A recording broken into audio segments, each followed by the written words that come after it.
Hi guys, this is Randy with Rhema Electric again. Hey, today I want to talk to you about one of our most common service calls we get.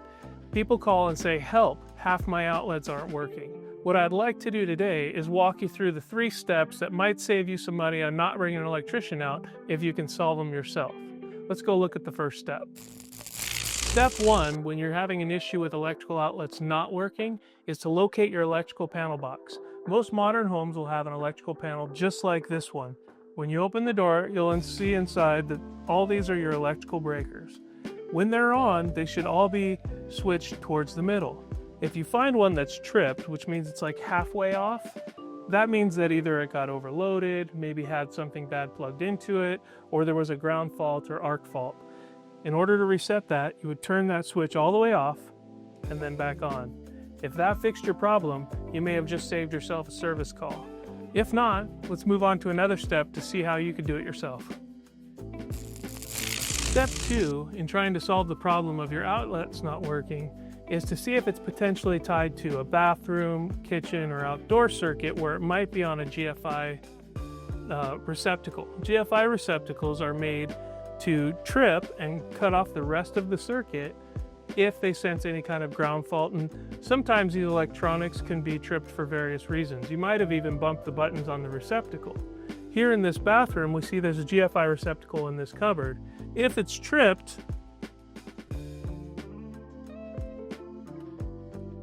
the button will be pushed out. You heard it click when I pressed the button. If you were to come across that, you could see the reset button would be pushed out. It's a real easy fix to go inside and press the reset button, and if it holds, you may have saved yourself a service call. If not, we can move on to step 3. So step 3, if you have outlets that aren't working in your house, if we've already tested them, we've found out that we have 120 volts at each outlet. If you come to one that doesn't have 120 volts, first thing you want to do is turn off the breaker, and then you could open that last one that was working and the first one that's not working. It should look like this inside. You'll have your hot wires coming in. Hot is usually what we call the black wire, and your neutral is the white. All these wires should be tight. So many times these wires will get loose inside, and you'll see sometimes melting or may not be tight. That's usually where the problem is. If you can replace the outlet and put it back together with the white on the silver screws and the black on the bronze screws, you may be able to save yourself a service call. If you still have a problem or you don't find something apparent, it may be time to call in help, and we'd be glad to help you.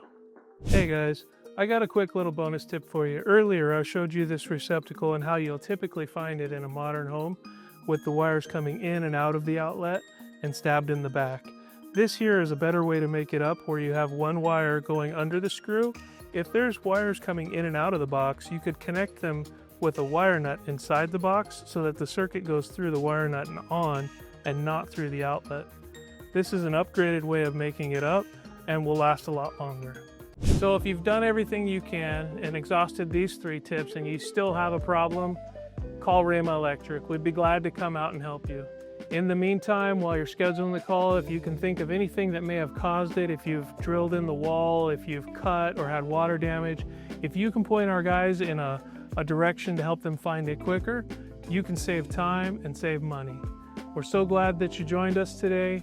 If you found value with this content, please like, subscribe, and share, comment. We'd love to hear from you.